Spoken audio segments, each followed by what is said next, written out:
Hi everyone, in Anthropology lecture series for paper 1, today we'll be discussing topic 9.2 part 2. So let's begin. See, in last lecture we discussed about the Mendelian genetics. तो आपके जितने भी आज बचे हुए topics हैं हम उनको डिस्कस करेंगे and it's very important for you to have a good understanding of the last lecture because आज के इस लेक्चर को बेटर कॉम्प्रिहेंड करने के लिए आपको मेंडेलियन जेनेटिक्स के ऊपर एक अच्छी कमांड होना बहुत ज़रूरी है and of course will see some value additions along with the main topic alright तो शुरू करते हैं बट या बिफोर दैट आई रिक्वेस्ट कि अगर आपको वीडियो अच्छा लगता है तो प्लीज़ डू लाइक और हो सके तो आप कमेंट भी कर सकते हैं that's like most welcome but at least आप लाइक कर सकते हैं एंड इवन अगर आपको पसंद ना भी आए तो you can do constructive criticism as well because that is kind of a motivation for me to make the videos. All right, before we start digging deeper into the main topic, let's first catch up with the Mendel experiment कि उनके outcome क्या क्या रहे थे हम उसको quickly देख लेते हैं. फर्स्ट ऑफ ऑल इन्होंने ये बताया था that there are two types of units or alleles or you may say traits exist in every gene. And since at that point of time there was no such nomenclature of DNA chromosome, so he basically referred to them as factors. ठीक है, और आप अपने syllabus के अंदर भी देख सकते हैं there's a single factor, multi factor, so basically they are nothing but the genes. And the second point was that the allele maintain their integrity in each generation और कोई भी blending नहीं होती है. You may remember कि उन्होंने blending theory जो थी उसको basically उसके against एक theory present करी थी, right? Blending theory का क्या मतलब था? If there is some red plant or flower and there's a white flower and if they both are crossbreeded, then what you can get a pink one. But as per the Mendel, this may not be possible because हमने ये as an exception देखा था, right? So that is another point. Then the third point was in the presence of the dominant allele, the recessive allele is hidden. That is what the law of dominance basically talk about, जो कि हमने उनके experiment monohybrid cross experiment जो उन्होंने किया था उसके अंदर ये चीज़ हमने देखी थी, राइट? इफ़ यू रिमेंबर जब इनकी क्रॉस ब्रीडिंग कराई गई थी and this was the dominant characteristic and this was the recessive one, so all the offsprings were of the dominant characteristics, right? सभी आपको टॉल प्लांट्स देखने को मिले थे. That is what the you can basically say the summarization or the point that you can figure out from the Mendel experiment. So जो आपके जो ये recessive allele थे they can be carried and not expressed by the individual, और ऐसे heterozygous individual को आप क्या कहते हैं? Carriers. और ये carriers वाला concept हमने pedigree analysis में भी देखा था. और अगर आप रिलेट कर पा रहे हो तो आई टोल्ड यू कि मेंडल के जो एक्सपेरिमेंट थे they have an application in the pedigree analysis, right? और ये कैरियर कैसे हो जाता है? बिकॉज हमने मेंडल के ही एक्सपेरिमेंट के अंदर देखा था ड्यूरिंग दी सेकेंड जनरेशन जब उन्होंने सेल्फ ब्रीडिंग कराई थी ऑफ दीज ऑफस्प्रिंग्स, इन्होंने इनकी खुद की सेल्फ ब्रीडिंग कराई थी, तो इनको जो भी ट्रेट्स नज़र आए थे they have some recessive trait जो कि इवेंचुअली नेक्स्ट जनरेशन में देखे गए थे, right? So they were the carrier, जो recessive थे traits, they were the carrier and they skip one generation but then was present in the another one. तो ऐसा ही कुछ हमने pedigree analysis में भी देखा था, right? So what I'll do is I'll tell you one more example of the pedigree analysis जिससे आपको Mendel और pedigree analysis का जो relationship है वो समझ में आ जाएगा. Using this example, we'll try and see how the law of dominance holds. So this is the free hanging earlobe, ठीक है? And this is the attached earlobe. So the free hanging earlobe is the dominant character और आप इसको capital F से represent कर रहे हैं यहाँ पे, ठीक है? This capital F and this attached earlobe is being represented by this small f, alright? जो कि आपका recessive है. It's smaller than recessive. This is capital, that means dominant. So now let's see. आपके जो फर्स्ट जनरेशन ऑफ पेरेंट्स है, this parent is having the recessive characteristics of small F, that means this parent is having the attached earlobe, ठीक है? और ये वाले जो parent है he is having the dominant F and one recessive F. तो कौन सा डोमिनेट करेगा? This one. और अगर आपको पेडिग्री एनालिसिस में जो हमने अलग अलग केसेस डिस्कस किए थे when we saw that the homozygous recessive and the heterozygous dominant, उस केस में क्या कॉम्बिनेशन बन के आएगा? तो जो आपके ऑफस्प्रिंग्स है they will have the 50-50 probability of having these characteristics. तो एज यू मे सी, आपके जो 50% ऑफस्प्रिंग्स है they will have the recessive one, और 50% जो है they will have the dominant one, यानी कि they will have the hanging earlobes and these two will have the attached earlobe. Similarly, आपके parallelly भी कुछ और parents हैं. So these are the parents of the mother and this is for the father. तो अब इस case में भी वैसा ही था, सेम यही वाला केस फॉलो हो रहा था. तो सपोज आपके मदर के 2 भाई बहन ही हैं, नो मैटर अगर और भी होते तो यही 50-50 वाला ही फॉलो करता है. And since they are 2 that means एक के ईयरलोब अटैच होंगे, एक के नहीं होंगे. सो अब आपकी mother, suppose she is having this recessive trait and your father is having this dominant trait, then the child, that is you, there is a probability कि आपके भाई बहन जो हैं they might be having one the recessive trait and one of you, that was like one that is you, will have the dominant trait. ठीक है, क्यों? क्योंकि अगेन 50-50 प्रोबेबिलिटी यहाँ पे बनेगी, जो हमने हेट्रोजाइगस और होमोजाइगस वाली बात की है. ठीक है, तो इस केस में आप देखेंगे कि यहाँ पे भी इनके पास ये स्मॉलर एफ होने के बावजूद भी this capital F dominates and you will have this ear lobe, right. तो पूरा का पूरा जो एक्सपेरिमेंट है of the Mendel P in the filial one, जो आपका जनरेशन 1 में करते हैं, वो यही शो करना चाहते हैं. That is what you can also represent with the help of pedigree analysis, like how it is kind of and useful in the human genetics as well. ठीक है, सो आपके जो फ्री हैंगिंग ईयर लोब्स है वो autosomal dominant trait है, और जो shading indicates they have the recessive form of trait that I already told you. ठीक है, तो इस एग्जाम्पल से आप इन चीज़ों को रिप्रेजेंट कर सकते हैं. सो नाउ आपके जो जेनेटिक स्टडीज़ हैं, अभी तक तो हमने पेडिग्री एनालिसिस में मेंडल के देख लिए, और मोस्टली चीज़ें हमने देखी कि ब्लेंडिंग नहीं होती है, that holds true for many things. But जो आपके जेनेटिक स्टडीज़ के अंदर जितने भी आप ऑर्गेनिजम्स को स्टडी करते हैं, they have shown that much more complexity exist. यानी कि जब मेंडल ने ये सारे एक्सपेरिमेंटेशंस किए, उस टाइम तक there was not much known about genetics, and like he was also known as the father of genetics, and that's why उन्होंने जो एक्सपेरिमेंटेशन किया उससे काफ़ी चीज़ें निकल के आई, समझ में आई. But that wasn't enough, because as the science advances, as there were more genetic studies being done, it shows that many of the organisms have lot many complexities जो कि आपके मेंडल के दायरे से भी बाहर थे. they needed like some additional things to understand, but that the fundamental principle of Mendel genetics still hold true. That means कि मेंडल के हमने जब कुछ एक्सेप्शंस बात किए थे, वो एक्सेप्शंस तो है ही हैं, बट आप जब आगे देखेंगे Mendel genetics holds true almost two approximately 9% of the organisms only.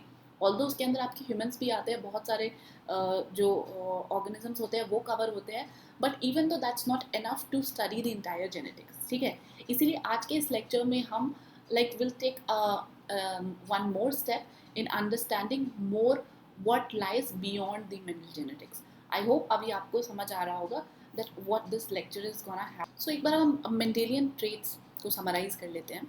So this is nothing but the dominant and the recessive pattern that we talk about. ठीक है, कि हमने बात करी कि जो आपके recessive traits होते हैं, like this traits, the recessive trait to pass on to the next generation, they need to be homologous. अगर यहाँ पे एक सिंगल स्मॉलर f होता along with the capital F, तो शायद वो capital F he pass on हो पाता. this would have been recessive only, right?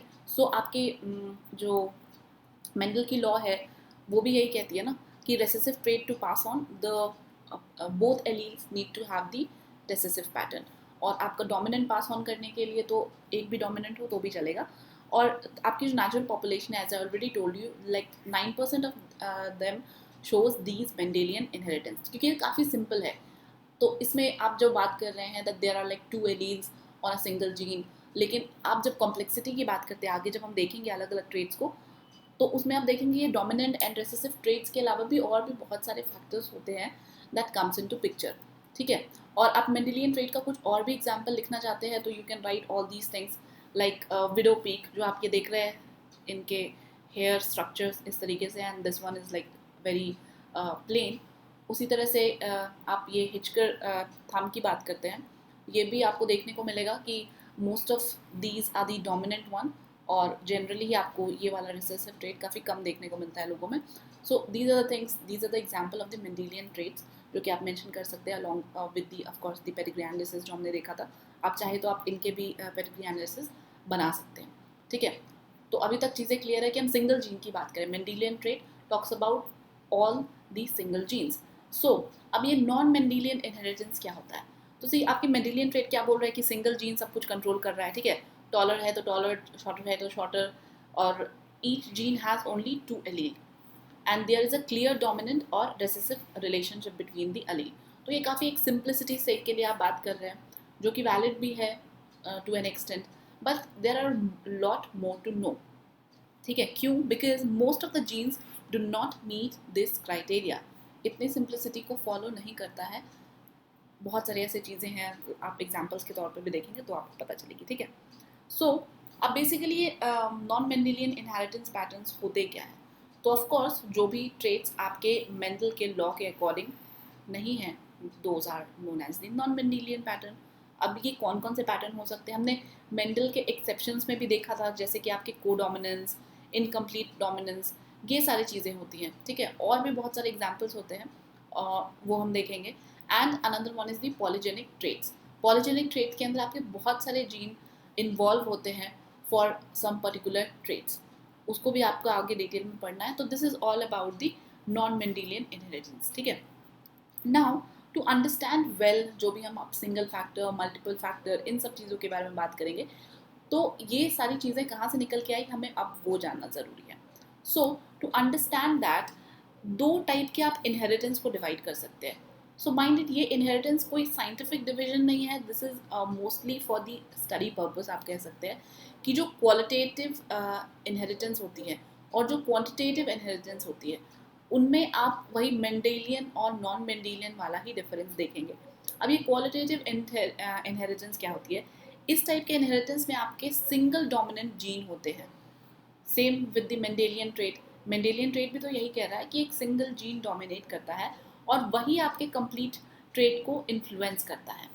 And presence of 2 such dominant gene do not alter the phenotype. ऐसा तो है नहीं कि आपके कैपिटल टी 2 थे तो इसके वजह से the P plant become more taller. ऐसा तो नहीं था. वो तो कोई एक ही आपके ट्रेट्स को लेके काम कर रहा है ना. तो वो सिंगल जीन पे ही सारी चीज़ें डिपेंड कर रही है, डिपेंडिंग अपॉन कि वो क्या है. सिमिलरली अगर टी और capital T and small T है, तो इस केस में this one become recessive and this one become dominant. तो आपका ये डोमिनेंट वाला ही फैक्टर प्ले इन करेगा, right? And the genes in which the dominant allele expresses the complete trait are called the monogenes, जो कि आपके ये सारे हैं. ठीक है, and the qualitative inheritance produces a sort of discontinuous trait variation in the progeny. या तो वो टॉल होंगे, डॉफ होंगे, मतलब बिल्कुल अपोजिट्स होंगे. ठीक है, और जो आपके इंटरमीडिएट फॉर्म है और continuous trait variations are not produced. आपने ये टॉलर और शॉर्टर का क्रॉस ब्रीडिंग कराया था, तो you did not find any kind of an middle trait, right? कोई हमें ऐसे मिडिल पाथ वाला कोई प्लांट नहीं मिला था. या तो वो डॉफ ही थे या तो वो टॉल ही थे. ठीक है, तो ये कहलाते हैं आपके क्वालिटेटिव इनहेरिटेंस. तो qualitative inheritance are nothing but the one that follows the Mendelian inheritance pattern. ठीक है, now comes to quantitative inheritance. अब ये क्वांटिटेटिव इनहेरिटेंस आप किसे कहते हैं? Like we saw in the qualitative one, there was one gene that was playing the role. But in this quantitative inheritance, there are one or more genes that plays the role. यानी कि कोई एक particular trait के लिए हो सकता है कि एक से ज़्यादा डोमिनेंट एलील हो जो कि अपना पाथ प्ले कर रहे हो, और इसी को आप पॉलीजेनिक इनहेरिटेंस भी कहते हैं. So polygenic inheritance is nothing but when like more than one genes are available for a particular trait and it plays out, that you call the polygenic inheritance. जब आप इसको डिटेल में पढ़ेंगे तब आपको समझ में आ जाएगा. like I have mentioned few examples.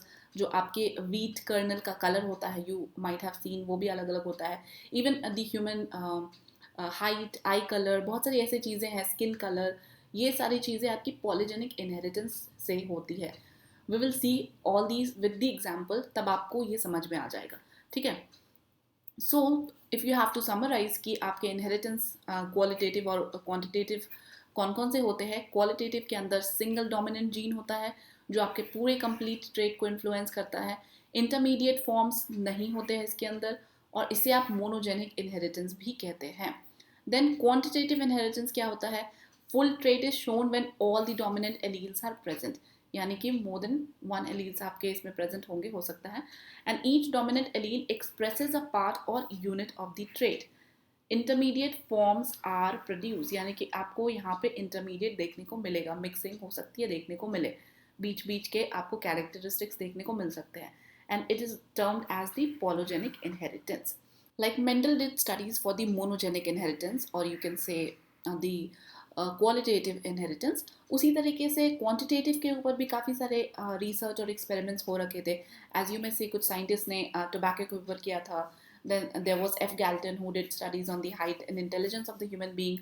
उसी तरह से Nelson, इन्होंने भी polygenic inheritance के ऊपर कुछ experimental proofs दिए थे, और you can say the first experimental proof that was on the kernel color in wheat. और ये कुछ examples हैं, जब हम polygenic को आगे डिटेल में पढ़ेंगे then we will see these examples that how it worked out. और आपके polygenic inheritance आपको बहुत जगह देखने को मिल जाएंगे, जो अभी मैंने आपको पहले भी बताया, ठीक है. सो बेसिकली इन्होंने ये जो स्टडीज़ करी थी, कुछ कंपैरेबल आप चीज़ें यहाँ पे देखना चाहे, ये मेंडल और जो आपके टोबैको के ऊपर स्टडी की गई थी उसका कंपैरिजन दिखाया गया है. तो मेंडल की स्टडी जो कि मोनोजेनिक थी और क्वालिटेटिव थे, इसमें जो आपके फेनोटाइप्स थे वो कैसे थे, हमने देखा था 3:1 का रेशियो आ रहा था, रिमेंबर. और जब आप सिंगल जीन की बात करते हैं, लेकिन अगर आप वही पेयर की बात करते हैं तो उस केस में आपके 9:3:3:1 का रेशियो आ रहा था, if you remember, if you can recall. जो उनके दोनों एक्सपेरिमेंट्स थे, फर्स्ट वाले एक्सपेरिमेंट में ये आया था, सेकेंड वाले एक्सपेरिमेंट में ये आया था. उसी तरह से जब आप पॉलीजेनिक और क्वांटिटेटिव इनहेरिटेंस को करते हो तो this will be the ratio for the phenotype. अब हमें ये सारे प्लॉट करके देखने की जरूरत नहीं है, it might get complicated.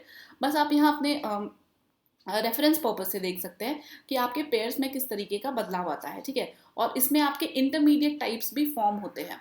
Intermediate types क्यों फॉर्म होते हैं? बिकॉज हमने बात करी है कि जो आपके पॉलीजीन्स होते हैं, पॉलीजीन्स मतलब क्या, कि कोई बहुत सारे अलग अलग जीन्स मिलके किसी एक पर्टिकुलर ट्रेट के लिए रिस्पॉन्सिबल हो रहा है, ठीक है. कोई मोनोजीन यहाँ पे काम नहीं कर रहा है एज लाइक डोमिनेंट और रिसेसिव वाला जो फैक्टर है.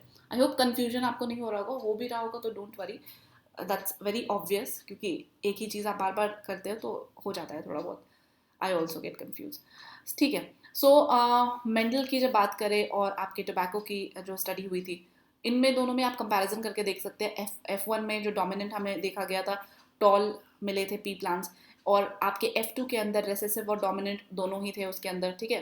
रिमेंबर, इस तरीके के आपके कैरेक्टरिस्टिक्स थे, and accordingly the offsprings were produce. उसी तरह से आपके टोबैको वाली स्टडी में देखिए, रेसेसिव और डोमिनेंट तो थे, लेकिन आपके इंटरमीडिएट कुछ फॉर्म्स हुए थे. और मेंडल के केस में क्या था, कोई इंटरमीडिएट नहीं होता था, कोई इंटरमीडिएट फॉर्म नहीं होता था, या तो टॉलर होगा या तो शॉर्टर होगा. तो वही सारी चीज़ें यहाँ पे दिखाई गई हैं, और इसके कुछ पॉसिबल रीजंस बताए गए थे दैट व्हाई इट हैपन.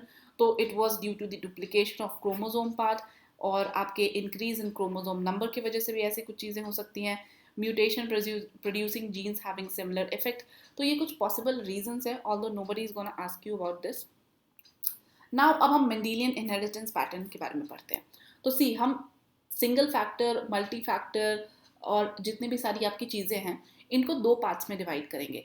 आपका मेंडेलियन इनहेरिटेंस पैटर्न होगा और दूसरा नॉन मेंडेलियन इनहेरिटेंस पैटर्न होगा. मेंडेलियन इनहेरिटेंस के पैटर्न के अंदर आपके यही single factor inheritance in man आएंगे, ठीक है. और बाकी जितने भी आपके सिलेबस के अंदर मेंशन है वो नॉन मेंडेलियन इनहेरिटेंस पैटर्न के अंदर आएंगे. अब ये सिंगल फैक्टर इनहेरिटेंस क्या है? Single factor as the name suggest, किसी एक सिंगल जीन के वजह से जो भी चेंजेस आए हैं उसके बारे में बात कर रहे हैं, right. That is very obvious, क्योंकि हम 9.1 के शुरुआती से तो यही पढ़ते आ रहे हैं कि every individual has what, they have 2 copies of the same allele. एक आपके फादर से और एक मदर से मिलता है, राइट. फादर और मदर से आपके सेम एलील सेम लोकी पे होते हैं, और ये एलील किसके लिए हो सकते हैं? आई कलर, हाइट या अदर फीचर्स के लिए हो सकते हैं.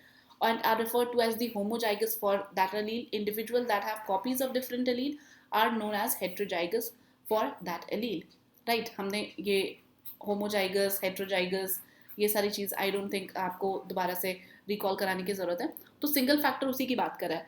तो ऑब्वियसली जब ये सिंगल फैक्टर की बात कर रहा है, यानी कि अब अगेन हम इसमें ऑटोसोमल और सेक्स रिलेटेड की बात कर लेंगे. ऑटोसोमल के अंदर आपके क्या आ जाते हैं? जो भी आपके अदर देन सेक्स क्रोमोसोम्स होते हैं, जितने भी होते हैं, they are known as the autosomal chromosomes, right? If you can recall, जो हमने पहले वाले 9.1 में बात करी है। तो ये जो आपके इनहेरिटेंस पैटर्न है, they are observe will depend on whether the allele is found on the autosomal chromosome or sex chromosome, and on whether that allele is dominant और रेसेसिव। अगेन सिंगल फैक्टर है, dominant और recessive होगा ही होगा, इसी के ऊपर आपकी सारी कहानी चलेगी। तो एक एक करके हम एग्जाम्पल्स देख लेते हैं, इसके अंदर आपके सिंगल फैक्टर के अंदर किस किस टाइप के इनहेरिटेंस आ सकते हैं। So the first is autosomal dominant. So autosomal dominant of course ये आपके जो लॉ ऑफ डोमिनेंस है ऑफ द मेंडल्स लॉ उसको फॉलो करता है। तो इसके हिसाब से the one single dominant allele is only required or necessary for an individual to get affected or to show the phenotype। कि मान लीजिए अगर सपोज एज एन एग्जाम्पल कि ये आपके फादर है who is affected by some disease, हम phenotype भी ले सकते थे, टॉलर शॉर्टर जो भी हम बात करें, बट हम यहाँ डिजीज़ का एग्जाम्पल ले लेते हैं। तो if this father is affected by some disease and the mother is normal and this father is having a dominant allele that is capital A, so what will happen, ये अपने children में इनको pass on करने की जो probability as you may see will be 50%। ठीक है, there is a probability that 50% of its children might be affected. और इसको आप अगेन पुनेट स्क्वायर में अगर ड्रॉ करेंगे तो you will get to no.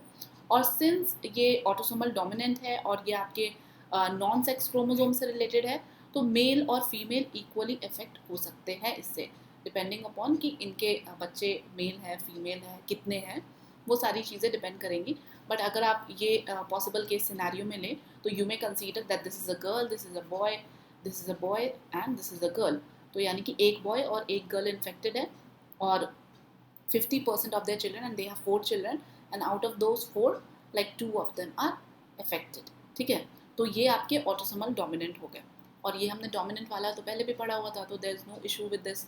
Again दूसरा है आपका ऑटोसोमल रेसेसिव, ये आपके दूसरे single factor of inheritance in man का एग्जाम्पल आप ले सकते हैं। अगेन इसमें क्या होता है, जो आपके फेनोटाइप्स होते हैं और जो कि एसोसिएटेड होते हैं with the given version of gene is observed only when an individual has two copies and the allele is said to be autosomal recessive। यानी कि अगर आपको उस फेनोटाइप को आगे अपने जनरेशन को पास ऑन करना है, you need to have two copies. Remember हमने जो अभी ईयर लोब वाला एग्जाम्पल लेके देखा, उसमें there was two smaller f, then only it got passed on. अगर ये टू स्मॉलर एफ नहीं होते, ये आपके होमोजाइगस नहीं होते, then it would not have passed on to the next generation, क्योंकि ये रेसेसिव है। तो रेसेसिव को अपने 2 पेयर्स चाहिए होते हैं, ठीक है, और 2 कॉपीज जो भी आप बोल दीजिए। And the phenotype will be observed only when the individual is homozygous और of the allele concern. An individual with only 1 copy of the allele will not show the phenotype. अगर एक ही रहता तो वो कैरियर हो सकते थे, लेकिन वो आपका जो फेनोटाइप है या जो भी डिजीज़ है वो पर्टिकुलरली इफेक्ट नहीं दिखा पाता। ठीक है, सेम आप ये केस यहाँ पे भी देख सकते हैं और इन्होंने आपको क्रॉस करके भी दिखा दिया है। आप चाहे तो उसको पनेट स्क्वायर ड्रॉ कर लेते हैं, वो थोड़ा आसान होता है देखने में, तो दैट इज़ हाउ। ठीक है, और सेम गोज विद दिस कि आपके जो हेट्रोजाइगस होते हैं for an autosomal recessive allele is known as the carrier. यानी कि आप देख सकते हैं they are the carrier, why, because they are heterozygous. और ये देख रहे हैं आप, होमोजाइगस है, this is homozygous dominant, this is homozygous recessive, and that is why this is the affected one, और ये आपके कैरियर्स हो गए। ठीक है, एंड तीसरा कौन सा होगा? The third type is your sex-linked or the X-linked inheritance। So जैसे कि हमने शुरुआती से जब से हम जेनेटिक्स के बारे में पढ़ रहे हैं, we all study that in like many organisms, the determination of sex involves a pair of chromosomes and that differ in length and genetic content। So what do we mean by that? Just nothing but the simple thing that a female has this XX and the male has this XY chromosomes, right? हम इसी के बारे में बात कर रहे हैं। And the X chromosome carries hundreds of genes and many of these are not connected with the determination of sex। So basically ये वाला concept कुछ नया नहीं है, हम शुरुआत से ये भी पढ़ते आ रहे हैं। If there is a chromosome and that chromosome has some genes जो कि certain characteristics को बताती है, right? और जो आपके एक्स क्रोमोसोम्स है like these and these, they basically carries other more like many other informations other than the determination of sex। अगर एक्स एक्स है तो वो तो आपको पता चल गया that this is going to be a girl. If there is X Y you got to know it's a boy. But on these chromosomes जो डीएनएज होते हैं द हेलिकल स्ट्रक्चर, और उन डीएनएज के पास बहुत सारी कोडिंग्स होती हैं, राइट, जो कि जीन्स कहलाती हैं. और जीन्स आपको अलग अलग तरीके के एलील्स देते हैं जो कि ट्रेट्स कहलाते हैं.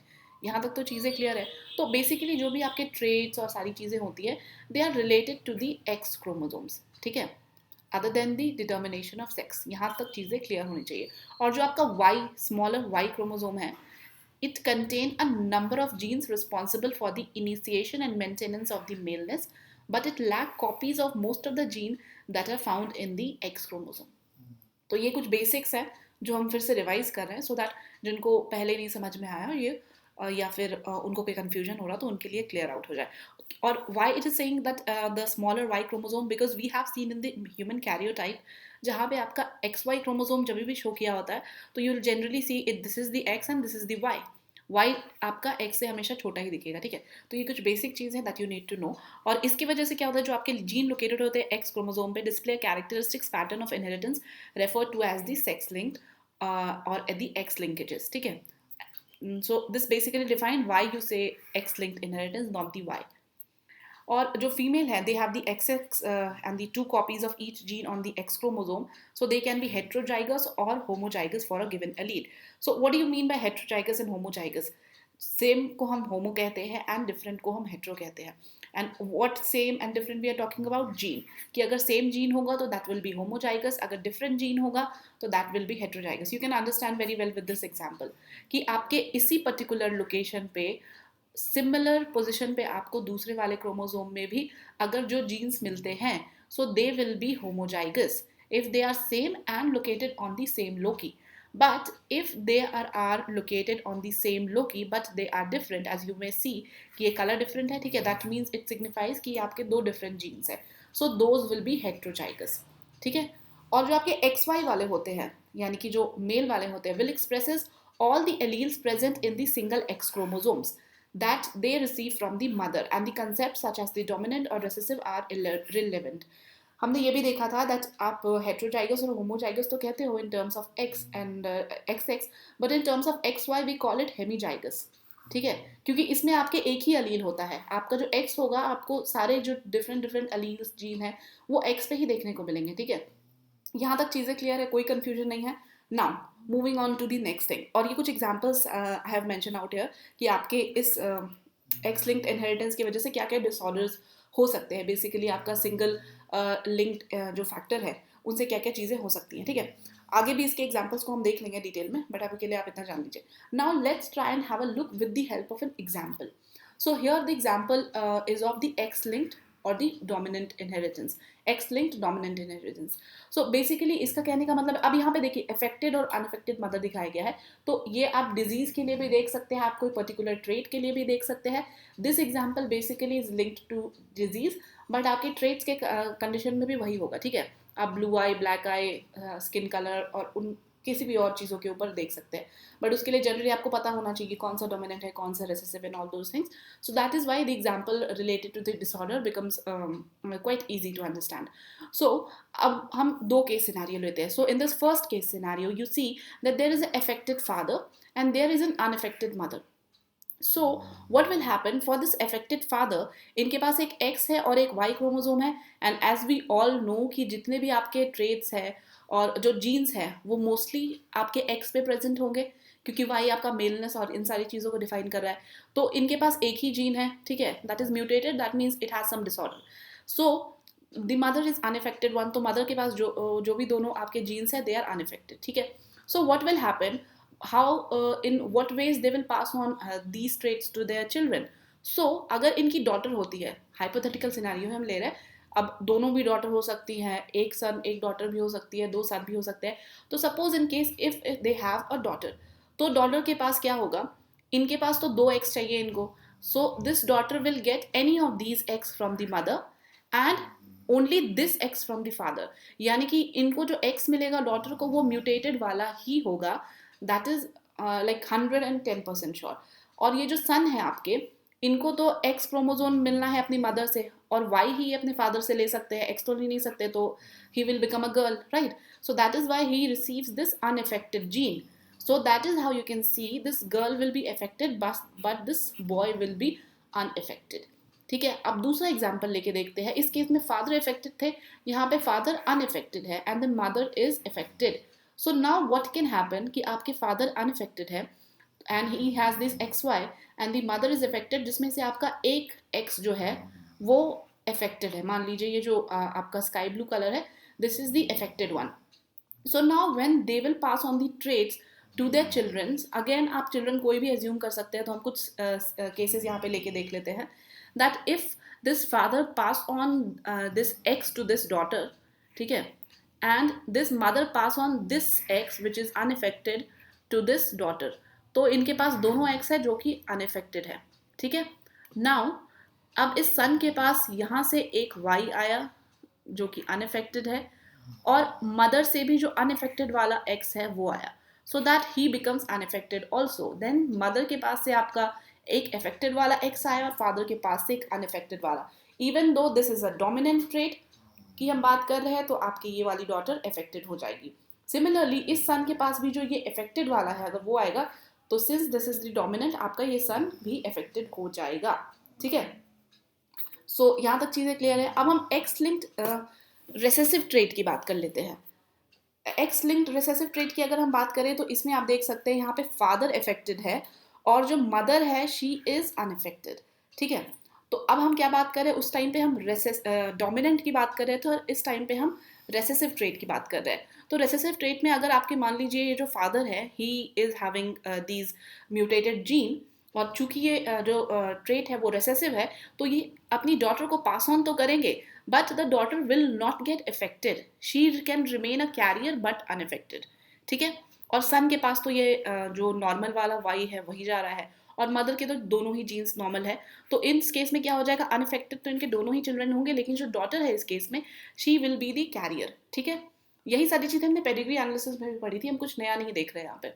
देन अब दूसरा केस सिनेरियो ले लीजिए आप. इस केस में फादर आपके अनइफेक्टेड है और मदर भी अनइफेक्टेड है लेकिन कैरियर है. सपोज ये जो सिनेरियो हम देख रहे हैं, ये वाली जो डॉटर थी इनकी शादी हो गई, now she is the carrier, और उन्होंने जो शादी करी है she married a man who is unaffected, मतलब उनके सारे जीन्स नॉर्मल है.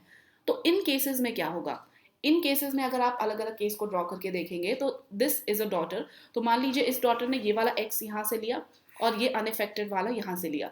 She have two normal genes. Now this boy he took this y from here and this normal x from here, again he is unaffected. Then this daughter, she took this x from here and this mutated or the if like the one the mutated gene, तो इनके case में क्या हो गया, she will again become the carrier. now अब इस boy के case में क्या हो गया, ये वाला x यहाँ पे आया और ये वाला y यहाँ पे आया. now here comes the case कि आप एक्स वाई के केस में रेसेसिव और डोमिनेंट कुछ काम नहीं करता है, बिकॉज आपका जो भी ट्रेट होगा वो एक्स पे होगा, वही शो करेगा, एंड वाई का इसमें कुछ खास रोल होगा नहीं. That is why this son can be the affected one. ठीक है, even though the mother is carrier, the son can be the affected one in case of the X linked recessive inheritance. I hope यहाँ पे कोई doubt आपको नहीं है. Alright, now here are few examples of the single gene disorder. हमने अलग अलग type के डिसऑर्डर्स देखे, डोमिनेंट देखा, रेसेसिव देखा, देन एक्स लिंक्ड के अंदर डोमिनेंट एंड रेसेसिव देखा. तो ये कुछ एग्जांपल्स है जो कि आप देख सकते हैं. This Huntington disease is caused by the autosomal dominant, जो सबसे आपका पहला वाला एग्जांपल था. और भी बहुत सारे हैं, मैरफन सिंड्रोम है और भी आप देख सकते हैं. ये सारे डिजीजेस कैसे होते हैं, because of this single gene disorder. ठीक है, देन आपके I don't know how to pronounce this. So ये एक बीमारी है जिसके अंदर आपके शरीर में जो अमीनो एसिड्स है उनकी यूटिलाइजेशन नहीं होती है, and because of that under utilization आपके बॉडी में अमीनो एसिड का लेवल बढ़ जाता है, and that ultimately causes some kind of an mental retardation. और ये किससे होता है, ऑटोसोमल रेसेसिव डिजीज होती है. ठीक है, आप चाहे तो इनका आपको इंटरेस्ट हो तो आप इनके पेडिग्री डायग्राम्स भी ड्रॉ कर सकते हैं. ठीक है, but that need not to be उतना नेसेसरी. हाँ, बट आपके पास टाइम हो और आप देखना चाहते हैं तो please do try and understand in that way also. ठीक है, और आपका जो हेमोफेलिया है ये आपके X chromosome linked recessive pattern से होता है। तो ये कुछ एग्जांपल्स है, I am not going to explain you all these things because ये एक्सप्लेनेशन उतना रेलिवेंट नहीं है, आपको एग्जांपल्स पता होने चाहिए और वो किस टाइप के डोमिनेंट रेसेसिव या एक्स लिंक्ड है वो पता होना चाहिए। और in case like if you are like interested you can even try and draw the pedigree diagrams. ठीक है, यहाँ तक चीज़ें क्लियर हैं। नाउ अब हम आ जाते हैं नॉन मेंडेलियन इनहेरिटेंस पैटर्न के ऊपर। रिमेंबर आई टोल्ड यू जो हम पहले सिंगल फैक्टर के बारे में पढ़ रहे थे that is link to the Mendelian inheritance, but non Mendelian के अंदर आपके क्या क्या आते हैं, पॉलीजेनिक और मल्टी फैक्टर इनहेरिटेंस। आप जब आपके सिलेबस में देखेंगे तो पॉलीजेनिक भी मेंशन है जो कि सबसे एंड में है एंड मल्टी फैक्टर इनहेरिटेंस भी है, but we will study these polygenic inheritance and multi factor inheritance together. The reason being कि ये पॉलीजेनिक और मल्टी फैक्टर कोई अलग अलग चीज़ नहीं है, दिस इज मोर और लेस सेम। लेकिन जब हम पॉलीजेनिक के बारे में पढ़ेंगे तो आप जानेंगे ये पॉलीजेनिक को अगर आप इन्वायरमेंट फैक्टर से मिक्स कर दे, like polygenic along with the environment factor makes the multi factor. ठीक है, इसीलिए इनको साथ में हम कंप्लीट कर लेंगे। उसके बाद आपके एंड ऑफ दिस लेक्चर में हम लीथल सब लीथल और जितने भी है टाइप्स उनको पढ़ेंगे। और इसीलिए I have also mention out here कि किसी को कंफ्यूजन ना हो कि हम सिलेबस के दो सीक्वेंस वाइज चल रहे हैं लेकिन हमने यहाँ पे ये पहले क्यों कवर कर लिया। सो आपके जो पॉलीजेनिक और multi factorial inheritance are sometimes use interchangeably. ठीक है, however it in a strict sense polygenic refer to the sum total of many genes whereas multifactor also include the interaction of environmental and genetic determinants। ठीक है, तो यहाँ तक चीज़ें clear हैं आप। Here this is the same thing that I told you कि polygenic और multigenic आप किसको कहते हैं। So trait in which the variation is thought to be caused by the combined effect of the multiple gene जिसको आप polygenes भी बोलते हैं। और multifactorial क्या होता है, polygenic plus environment factor। और multifactorial आप सिंगल जीन से कैसे डिस्टिंग्विश कर सकते हैं, जो अभी अभी हमने सिंगल जीन फैक्टर पढ़ा है। तो बेसिकली आपके जो सिंगल जीन है वो मेंडेलियन पैटर्न फॉलो करते हैं, राइट। और हम पढ़ रहे हैं जो ये मल्टी फैक्टोरियल और पॉलीजेनिक है they are all the non Mendelian one and they can occur in isolation with no clear Mendelian pattern and these multi factorial और polygenic can occur in more in one sex than the other with no clear sex linked pattern। जबकि हमने देखा था आपके Mendelian के अंदर आपके x linked patterns follow किए जाते थे, राइट। दे वर मोर डोमिनेंट और रेसेसिव डिपेंडिंग अपॉन कि क्या हो रहा है and can occur more in a certain ethnic group also. और जो इन्वायरमेंटल फैक्टर्स है वो आपके रिस्क फैक्टर को भी घटा या बढ़ा देते हैं फॉर एनी डिजीजेस। लेकिन आपके मेंडेलियन पैटर्न के अंदर जो हमने सिंगल जीन फैक्टर पढ़ा उसमें कोई ऐसा इन्वायरमेंटल फैक्टर नहीं था, राइट। जब आप देखेंगे आगे चल के मल्टी फैक्टोरियल के अंदर हम जब देखेंगे कुछ diseases, the very common one is the diabetic one कि diabetes is such a kind of an disease that not just involve like one particular gene और a factor but multiple things along with the environment. ठीक है, आप diabetic आपके parents हो सकते हैं लेकिन you need not to be necessarily a diabetic until unless you are obese, you are not following a certain lifestyle. उन सारी चीज़ों में हो सकता है, कोई एक सिंगल चीज़ उसके लिए रिस्पॉन्सिबल नहीं होती है। तो this is like the overall picture for you to understand कि आगे हम क्या चीज़ को कवर करने वाले हैं। तो सबसे पहले हम पॉलीजेनिक के बारे में डिटेल में पढ़ेंगे, then will talk about the multigenic. और दोनों के बीच एक स्लाइट डिफरेंस है that you need to remember, that is the environment factor. ठीक है, अब पॉलीजेनिक इनहेरिटेंस के बारे में जान लेते हैं। So here the basic idea that you need to know कि यहाँ पे कोई एक पर्टिकुलर जीन रिस्पॉन्सिबल नहीं होती है for a single trait, but there are like many genes are responsible for a particular trait। This is what you need to remember overall what we mean by the polygenic inheritance। ठीक है, और बाकी I'll try and explain but उतना detail में I won't be going into it because ये सारी चीज़ें काफ़ी self explanatory भी हैं। ठीक है, तो as I told you कि इस kind of inheritance में आपके जो cumulative effect होता है of many genes in contrast to the monogenic inheritance जो कि आपकी Mendelian traits जिसको आप बोलते हो, right। So आपके मोनोजेनिक इनहेरिटेंस में जो एक्सप्रेशंस होते हैं may be predicted according to the phenotypic ratio that follow the Mendelian inheritance. So basically here what they mean to say is जब आपने मेंडेलियन इनहेरिटेंस में देखा था इन द F2 जनरेशन जब मोनोहाइब्रिड क्रॉस एक्सपेरिमेंट किया गया था तो they were obtaining the tall and the dwarf plant in the ratio of 3:1। So this can B predicted for like any such cases as the Mendel said कि आप इनको colour के terms में ले लो, आप इनको सीड के साइज और उनके फॉर्म के टर्म्स में ले लो, you will obtain this ratio. और जब भी आपने डाई हाइब्रिड क्रॉस एक्सपेरिमेंट देखा था तो उसके केस में 9:3:1 3:1 का रेशियो आया था। आई होप ये चीज़ें आपको याद है, बिकॉज जब तक आपको मेंडल अच्छे से समझ में नहीं आए ये सारी चीज़ें आपको हवा लगेंगी, राइट। सो ये दोनों तो ट्रू था फॉर मेंडेलियन, बट आपके पॉलीजेनिक में ये इतना आसान नहीं होता, आप रेशियोज बिल्कुल इस तरीके से प्रिडिक्ट नहीं कर सकते हो, ठीक है। तो here is one such example that is mention that you might present to show the contrast in between the Mendel and the non Mendelian, यानी कि जो आपके मोनो हेरिटेंस और पॉलीजेनिक इनहेरिटेंस है उसके बीच में आप डिफरेंस देने के लिए ये एग्जाम्पल को यूज कर सकते हो। इस एग्जाम्पल में क्या बताया गया कि अगर आप एक one pair of gene control colour and red is dominant to white, then when you cross two heterozygote, that is AA, red and white progeny, will appear in the ratio 3:1. आप इसको सिमिलरली सिंपली आप switch कर दो Mendel के P वाले experiment से। आपने यहाँ ए के जगह पे आप कैपिटल टी लिख दो, स्मॉलर ए के जगह पे स्मॉलर टी लिख दो, ठीक है। और जो रेड है जो कि डोमिनेंट है that becomes the tall characteristics, और जो वाइट है that becomes the dwarf characteristics. तो आपका रेशियो क्या आ रहा है? 3:1। It's very simple. जब आपका वन पेयर जीन कंट्रोल कर रहा है, यानी कि जब मोनोजेनिक है, चीज़ वही है बट एग्जाम्पल डिफरेंट है, दैट्स इट। लेकिन जब आप पॉलीजेनिक इनहेरिटेंस के बारे में बात करते हो, जब दो पेयर्स इन्वॉल्व होते हैं, when two pair of gene control colour and the dominant allele at both loci must be expressed to get the red flower, then crossing two heterozygote will give you red color and white flowers in the ratio 9:7. अब आप इसको experimentally prove करना चाहे तो आप कर सकते हैं, बट एक्सपेरिमेंटली प्रूव करने की ज़रूरत नहीं है, ठीक है। कि 9:7 कैसे आता है, आप उतना डोमिनेंटली देखेंगे, हम उतना डीपर नहीं जाते, बट अभी के लिए आप जान लीजिए ये डिफरेंट होता है, ठीक है। और अगर आपको एग्जाम में लिखना हो तो आप ये लिख सकते हैं। And this is a modification of the typical dihybrid Mendelian ratio of 3:3:1। यानी कि हमने जब मेंडल में क्या देखा था, यहाँ पे भी तो ये दो टाइप की जीन्स की बात कर रहे हैं, हमने डाइहाइब्रिड में भी देखा था दो टाइप की जीन्स, आपके अलग अलग ट्रेड्स थे, हम उनकी बात कर रहे थे, इवन तो आपका रेशियो ये था, ठीक है। लेकिन यहाँ पे के केस में क्या हो रहा है, यहाँ के केस में आपका रेशियो डिफरेंट हो जा रहा है। दैट मीन्स कि और भी बहुत सारे फैक्टर्स हैं जो कि प्ले इन कर रहे हैं। तो this is just an example that you might mention, चाहे तो आप मेंशन कर सकते हैं, नहीं चाहे तो you may even skip this example, ठीक है।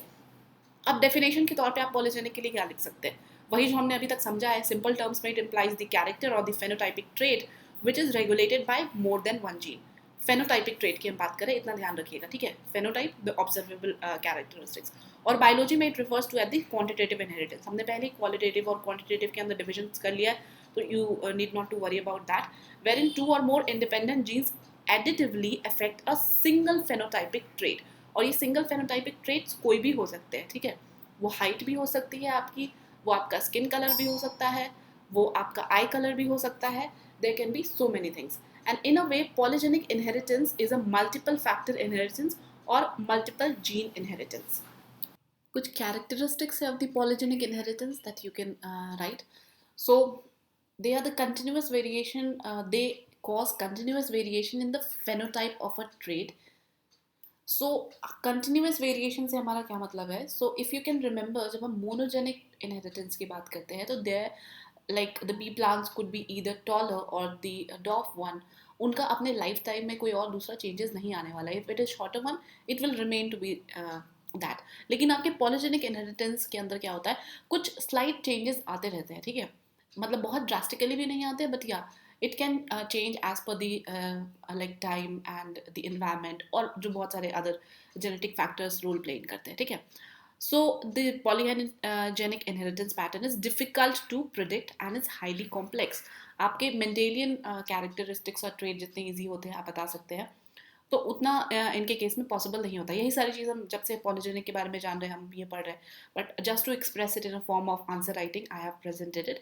और polygenic inheritance, the expression of the trait does not display complete dominance, where the phenotypic expression of the trait in an offspring is a mixture और additive of trait displayed in the parents. So here again कि आपका यहाँ पे complete dominance नहीं होता है, और कई बार ऐसा भी होता है कि कई बार इनकम्प्लीट डोमिनेंस भी होता है, ठीक है। लेकिन वो भी एक सिंप्लिसिटी टर्म में कहना हो जाएगा that there is an incomplete domination, complete domination नहीं होता है। जैसे मैंने आपको पहले ही बताया, पॉलीजेनिक इनहेरिटेंस के अंदर आपके बहुत सारे फैक्टर्स प्ले इन करते हैं। सो फॉर एग्जाम्पल कि अगर हम कंप्लीट डोमिनेंस की बात करें, कंप्लीट डोमिनेंस का क्या मतलब है, एक पर्टिकुलर कैरेक्टरिस्टिक्स है, उसने पूरी तरह से डोमिनेट कर दिया, and that is why that trait appears in the offspring.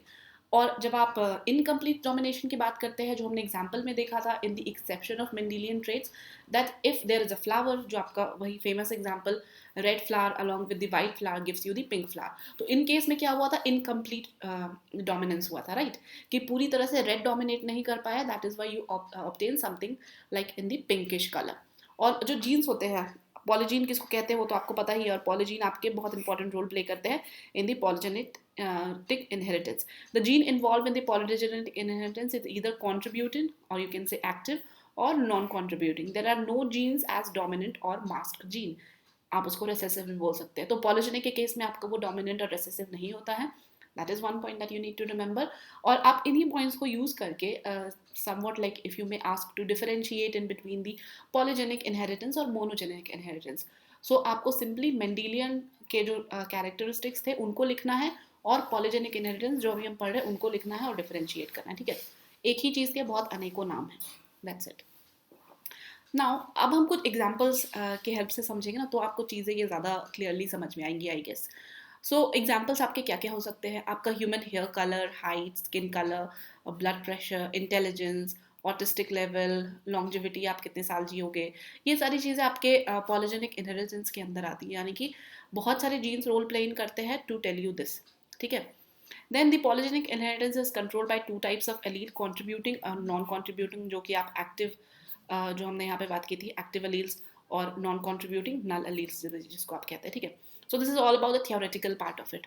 Now we need to understand कि हम एक एग्जाम्पल लेते हैं, हम हाइट के एग्जाम्पल से समझेंगे, स्किन कलर के एग्जाम्पल से समझेंगे। तो सपोज आप ये वाली पिक्चर देखिए, यहाँ पे you can find the famous celebrities and the former US president. तो यू मे सी कि इनके जो स्किन टोन्स हैं दे आर वेरी डिफरेंट, ठीक है। तो can you with your like wisdom tell me कि इनके जो पेरेंट्स होंगे what they might have been look like. It's very difficult, right, because इनका जो स्किन टोन है वो काफ़ी डिफरेंट है, अलग अलग शेड्स है। कोई ऐसा नहीं है that like someone is very having you know darker shade and someone is having a very lighter shade, उस तरीके का नहीं है, there is some mix pattern. अब ये मिक्स पैटर्न क्या हो सकते हैं, इसको समझने के लिए आपको पॉलीजेनिक इनहेरिटेंस को समझना ज़रूरी है। और एक दूसरी पिक्चर है, अगर आप गूगल पे भी सर्च करेंगे तो there was and contemporary artist, basically उन्होंने ये कैनवास ड्रॉ किया था।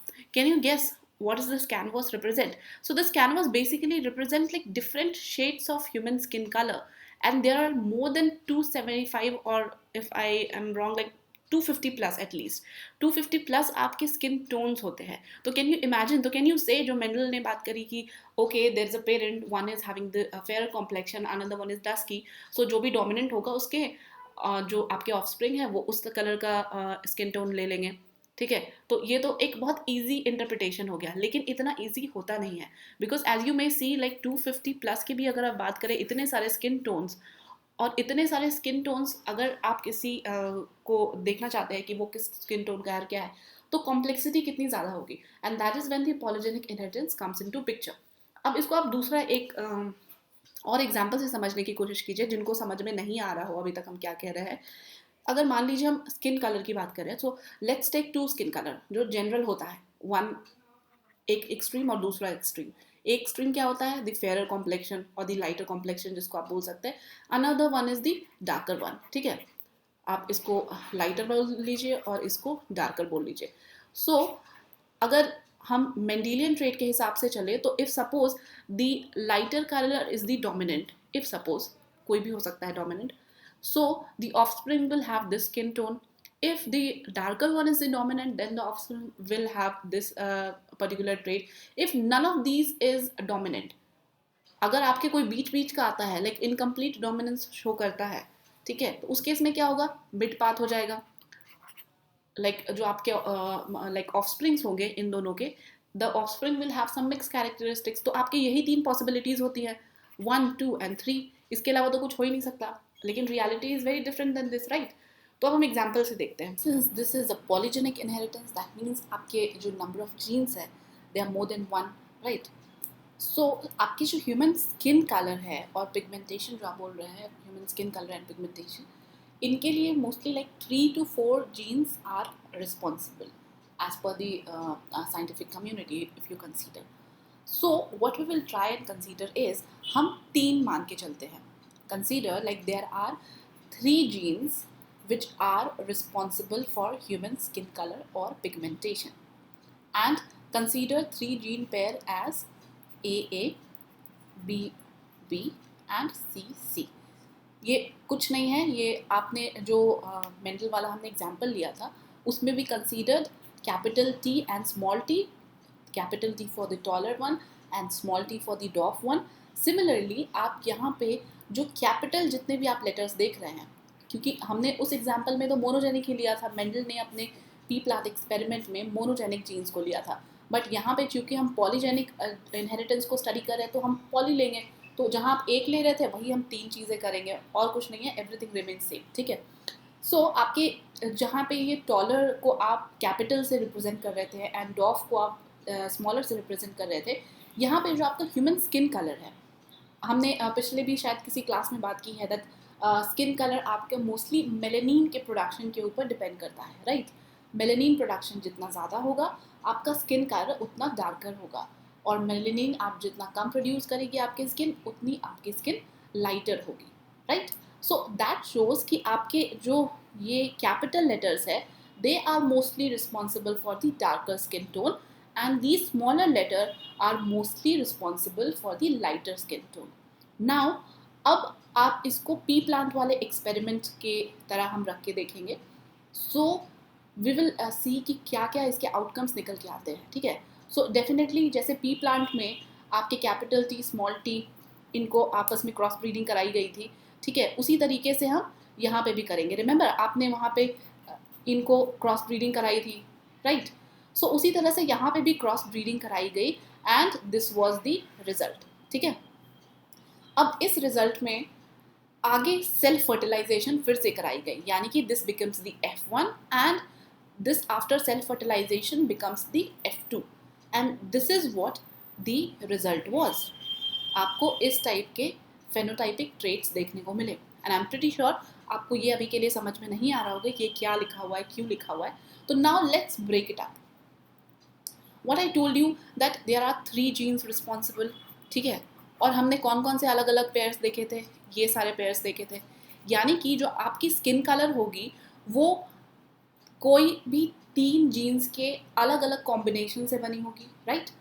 तो अगर आप अलग अलग कॉम्बिनेशंस निकालेंगे इन 6 अल्फ़ाबेट्स को, अगर आप अलग अलग कॉम्बिनेशन में लेके डालेंगे तो वो क्या होगा. सबसे पहले हम यहाँ ABC से शुरू करते हैं, देन फिर आपका कैपिटल A, B और C को हमने स्मॉल ले लिया, फिर हमने B को स्मॉल ले लिया, फिर दोनों B और C को स्मॉल ले लिया. ठीक है. सिमिलरली ये आप जितने भी कॉम्बिनेशंस देख रहे हैं अलग अलग 8 आपको ऐसे कॉम्बिनेशन मिलेंगे जहाँ पे आपको ये 6 लेटर्स अलग अलग फॉर्म्स में देखने को मिलेंगे. I hope that is pretty clear. अगर नहीं समझ में आ रहा आप एक बार पॉज करके देख लीजिए, आपको समझ में आ जाएगा.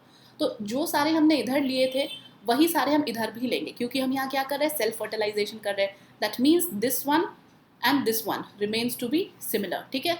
तो यहाँ पे भी वही सारे कॉम्बिनेशन है, AB स्मॉलर C आप देख सकते हैं. ठीक है. This is clear till now. Now what will happen कि आप इनको और इनको जब आपस में क्रॉस करेंगे तो क्या आपको निकल के मिलेगा, AA, BB एंड C, यानी कि कैपिटल A और 2 कैपिटल B और 2 कैपिटल C. ठीक है. And what I told you कि जितने ज़्यादा आपके कैपिटल लेटर होंगे स्किन टो उतना ही ज़्यादा डार्क होगा.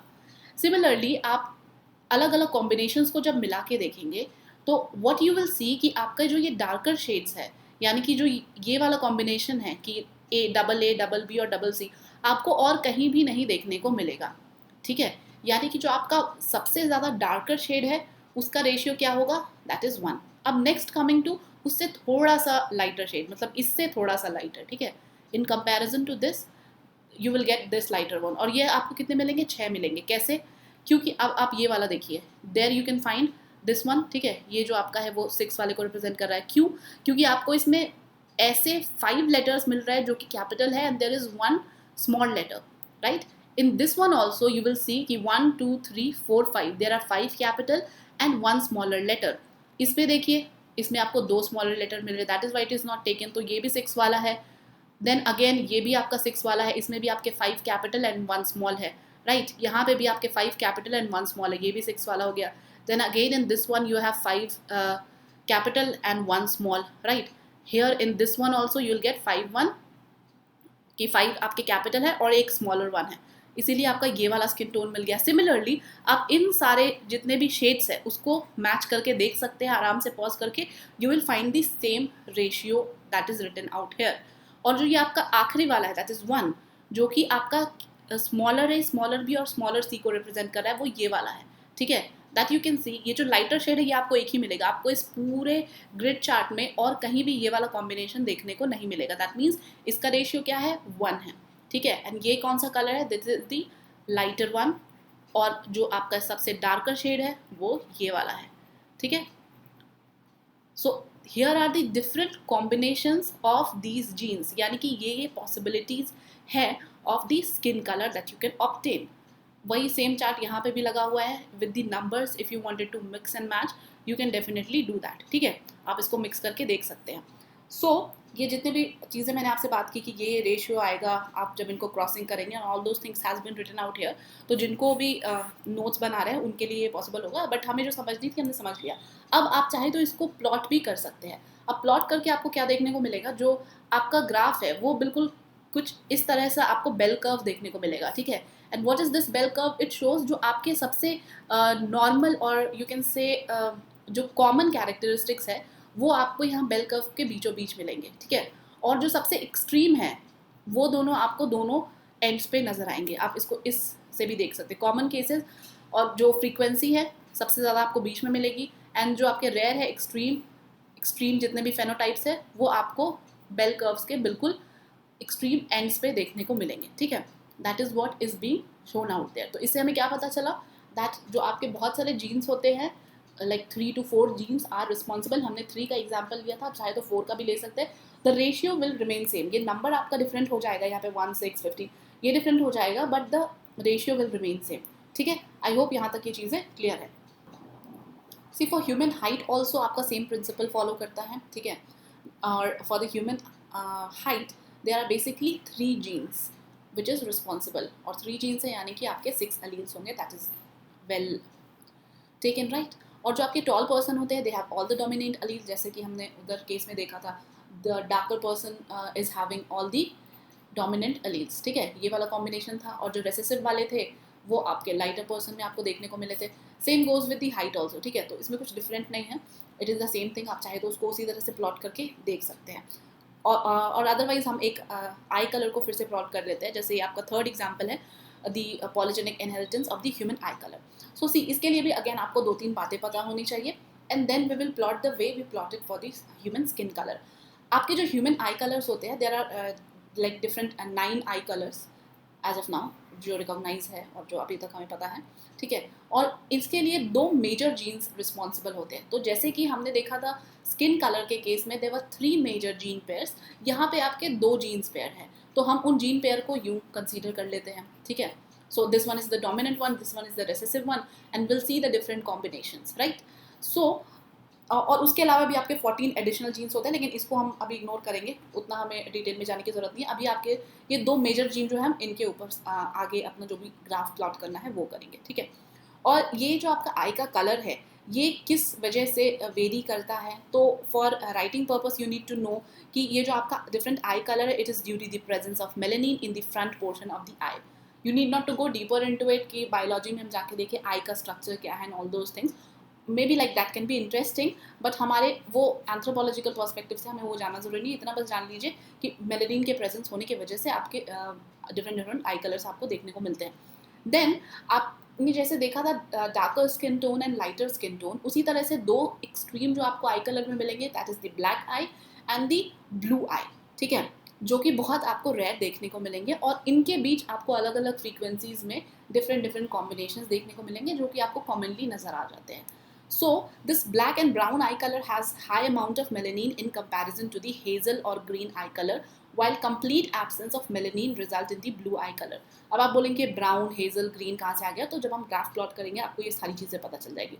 सो ऑफ कोर्स जो आपके कॉम्बिनेशन AABB वाला होगा इसके अंदर आपको जो आई कलर है वो काफ़ी ब्लैक मिलेगा बिकॉज दैट्स डोमिनेंट वन, और जो रेसेसिव है AABB का कॉम्बिनेशन अगर आपको देखने को मिलेगा दैट मीन्स कि वो रेसेसिव है, और यहाँ के केस में रेसेसिव क्या है that is the blue I colour, ठीक है। So we can plot it in this way.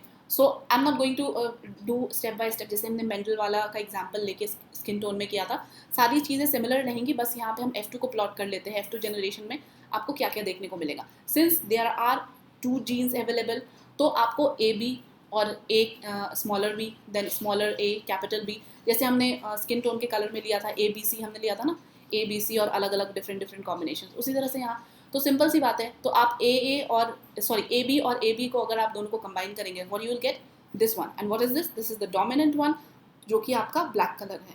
Then again आप जैसे जैसे आगे बढ़ते जाएंगे आपको दिखेगा अलग अलग कॉम्बिनेशंस, और सबसे एंड में आपको मिल जाएगा this recessive one, that is the blue colour, जो कि बहुत ज़्यादा रेयर है और ये भी रेयर है। अब जब आप इनका रेशियो निकाल के देखेंगे देन यू विल सी कि रेशियो भी अलग अलग आपको देखने को मिलता है, ठीक है।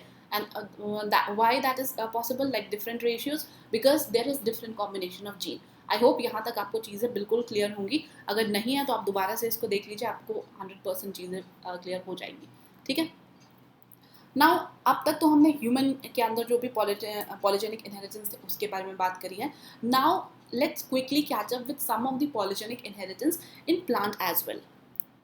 All the plant and animals का जो भी हमने एग्जाम्पल्स देखा है, animals like human, of course we are also social animal, so जो एग्जाम्पल हमने देखा है वो सेम ही है, बस आपके जीन्स के नंबर और एलील्स का नंबर डिफरेंट होता रहेगा, उसी से आप प्लॉटिंग कर सकते हैं।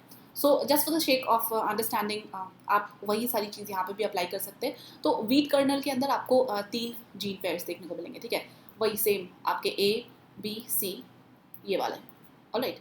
सो आप यहाँ देख सकते हैं, और I need not to tell you again कि ये डोमिनेंट एंड ये रेसेसिव, यानी कि ये एक एक्सट्रीमेंट और ये दूसरा एक्सट्रीमेंट शो करता है, राइट। तो अब आपके वीट कर्नल्स के अंदर भी आपको अलग अलग टाइप के शेड्स देखने को मिलते हैं, लाइक हमने आई कलर में देखा, हमने स्किन टोन में देखा, तो इनके भी अलग अलग टाइप्स होते हैं, और बेसिकली आपको कुछ 63 रेड कर्नल्स देखने को मिलेंगे। 63 रेड कर्नल का कहने का मतलब है different shades of red, not like purely red, alright. अगर आप इसको इधर देखें, so here you can find कि जो आपका इंटरमीडिएटरी है वो रेड वीट कर्नल, इसके आपको अलग अलग 63 वैराइटीज़ देखने को मिलेंगे, ठीक है। और आपका एक डार्क रेड होगा और एक वाइट रेड होगा, यानी कि at one extreme end you have the dark red and at one end you have the white one, और बीच में आपको ये अलग अलग रेड के कॉम्बिनेशंस देखने को मिलेंगे। और इनका भी जो आप फिनोटाइपिक रेशियो देखेंगे वो आपको 1, 6, 15, 20 जो आपके स्किन टोन के केस में था, बिकॉज उस केस में भी हमने 3 जीन्स के ऊपर प्लॉटिंग की थी, right. So this is just for you to understand, सारी चीज़ें सिमिलर हैं, बस आपने यहाँ पे स्किन टोन की जगह यहाँ पे वीट कर्नल को प्लॉट कर देना है, ठीक है। That's clear. नाउ आपका length of Corolla in tobacco, इसके अंदर 5 जीन्स होते हैं, तो अकॉर्डिंगली आप प्लॉट करते जाएंगे। तो अभी आपको कोई भी एग्जांपल दे दिया जाए, you should be in a position to plot it and tell like what will be the phenotypic ratios, ठीक है।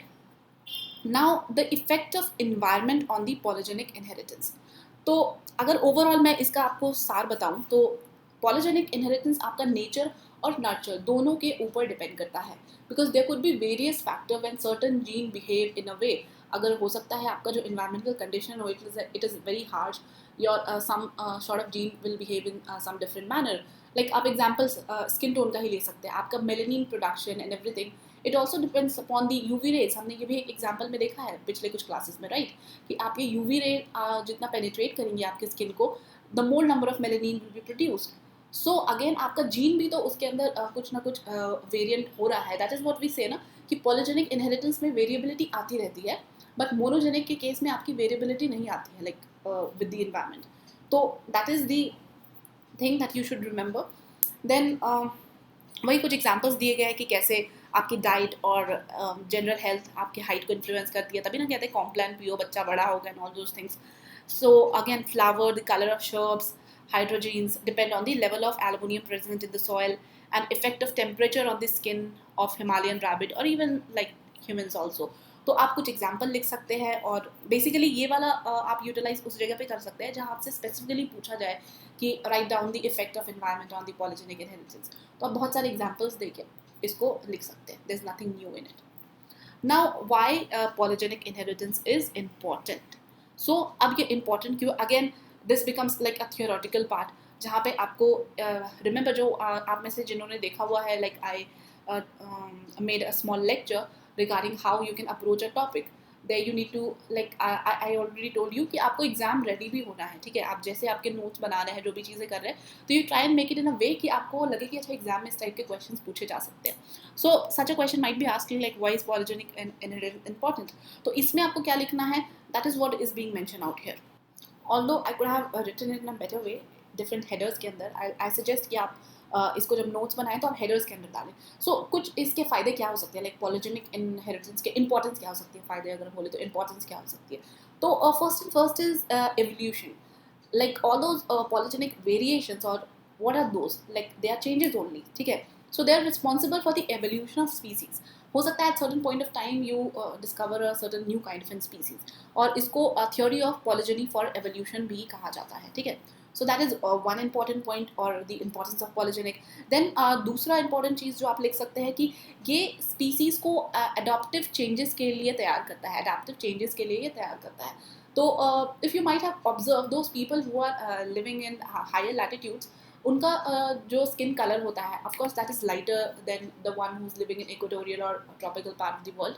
सो when they come to some area, say like आप इक्वेटोरियल रीजन में जाए, even like from India, people go to equatorial region, so there you need to apply like lot of sunscreens and all, because otherwise you might face some skin burn, ठीक है. आपको skin tan हो जाएगा, skin burn issue आपको काफ़ी face करने को मिलेगा. But that is not the case with the people who are living in that equatorial region. They are kind of used to it, ठीक है. उनको फ़र्क नहीं पड़ता कि सूर्य की यूवी कितनी आ रही. ऑफ कोर्स मतलब टू सर्टेन एक्सटेंट फ़र्क पड़ता है, but they are also use to it. आप जहाँ पे रहते हो, जिस भी इन्वायरमेंट में रहते हो, you get adapted to it. जब आप आगे चल के अडेप्टिव चेंजेस के बारे में भी हमें पढ़ना है, इन्वायरमेंटल और अडेप्टेशन के बारे में जब आप पढ़ेंगे, there you learn in detail. तो आपको ये पॉलीजेनिक इनहेरिटेंस ही कहीं ना कहीं मदद करता है, because then your gene started working, ठीक है, कि किस तरह से आपको उस पर्टिकुलर इन्वायरमेंट में जहाँ आपने रहना शुरू कर दिया है, आप उसको लेके अडाप्ट कर जाए और आपको कोई तकलीफ महसूस ना हो. So that is another importance of the polygenic inheritance. Then ये आपको प्लांट ब्रीडर्स को जेनेटिक वेरिएबिलिटी में भी काफ़ी हेल्प करता है. So that is one of the thing, because of course genetics में ये तो बहुत इंपॉर्टेंट रोल है ना. प्लांट हो गई या अदर स्पीसीज जो भी होगी, उनकी आप वेराइटीज़, बेटर वेराइटीज़ लेके आए. सो पॉलीजीन आपको उसमें भी मदद करता है, because there you get like different combinations of genes, and the segregation and recombination of polygenic gene after inbreeding result in a release of an hidden variability in the species. तो ये कुछ आप 3 हेडर्स के अंदर डाल सकते हैं, और भी अगर आपको कुछ इंपॉर्टेंस मिले तो you can definitely include that as well. Then about the multi factor inheritance. So ये भी अगेन आपका नॉन मेंडेलियन है, और हमने पहले भी देखा है, multi factor is nothing but the polygenic plus the environmental factor. So इसके अंदर जो आपके ट्रेट्स होते हैं और जो कैरेक्टरिस्टिक्स होते हैं, they show a continuous variation, a range of phenotype that can not be easily divided into clear categories. यानी कि आपके जो फेनोटाइपिक ट्रेट्स होते हैं, they have continuous variation, and these variations are result of various inter relation with the environment. जैसे आपकी height हो गया, आपका बॉडी वेट हो गया, it keeps on changing and varying, right? And you and your sibling who belongs to the same parent may not have similar characteristics depending upon your lifestyle, your health status. You have all these characteristics changing at different point of time in your lifetime.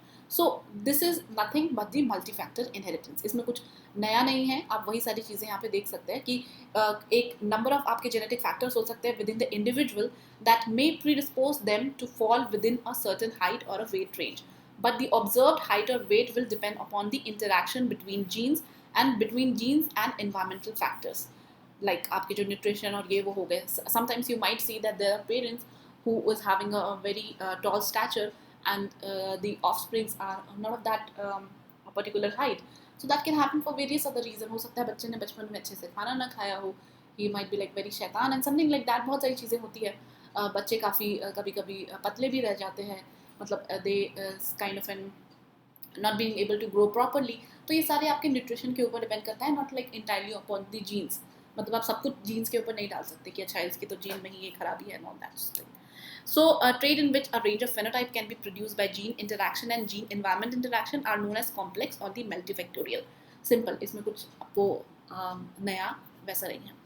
सो ये factors क्या क्या हो सकते हैं, that is being written out here. आपका nutrition, lifestyle, alcohol, tobacco या और भी अदर टाइप के इंटॉक्सिकेशन या कुछ भी चीज़ें हो सकती हैं. Certain medicines also have a larger impact on the person's phenotypic variations, किसी प्रकार की इलनेस, ये भी हो सकता है. Of course pollution also play a very important role specially these days. और कई बार आपने ऐसा भी देखा होगा, there are certain types of characteristics or certain type of even disorder that you will find mostly in one particular sex, like sometimes we generally tend to relate heart attack to the males only. ठीक है, कि males are at a greater risk of getting heart attack. और females के case में आप देखेंगे females are at a greater risk of getting arthritis. So ये कुछ चीज़ें होती हैं, and of course they are like various hidden trial and various other combinations of genes, environment and various other factors. ठीक है. सो ये कुछ कैरेक्टरिस्टिक्स है जो कि आप मल्टीफैक्टोरियल के बारे में लिख सकते हैं. मतलब if you are asked to write about the multifactorial inheritance, then you can start with the brief introduction, then you can even use some flow charts and things, then you can define it, and at the end you can put some characteristics also. तो characteristics क्या वही है कि ये isolation में भी हो सकता है. ठीक है. और जो diseases mostly आपके multifactorial से relate करती हैं, they can have in isolation also. ऐसा भी हो सकता है कि कोई child affected हो और उसके पेरेंट्स पूरी तरह से अनअफेक्टेड हो, अनलाइक जो हमने डोमिनेंट रिसेसिव या एक्स लिंक्ड जीन फैक्टर्स जो सिंगल जीन फैक्टर में एग्जांपल्स देखे थे, इसके केस में वैसा नहीं होता है. ठीक है. और इन्वायरमेंट आपका इंक्रीज और डिक्रीज कर सकता है रिस्क. आपने कई बार देखा होगा कि sometimes you doctor advise you to move out to a place way you can get like fresh air, आपको माउंटेन्स पे जाने बोल देते हैं. काफ़ी सारे ऐसे रिस्क फैक्टर्स होते हैं जो सब्सिडाइज हो जाते हैं at certain point of time. ठीक है. तो वो भी आप जब आगे वाले लेक्चर्स में पढ़ेंगे तो हम देखेंगे हाइट का और वेरियस अदर चीज़ों का क्या फ़र्क पड़ता है हमारे हेल्थ पे एंड ओवरऑल आपके फेनोटाइप पे भी. ठीक है. सो ये कुछ है चीज़ें आप लिख सकते हैं, कुछ नया नहीं है, हम वही सारी चीज़ें बार बार रिपीट करके पढ़ते आ रहे हैं सो दैट आपको वो चीज़ें बहुत अच्छे से पता चल जाए.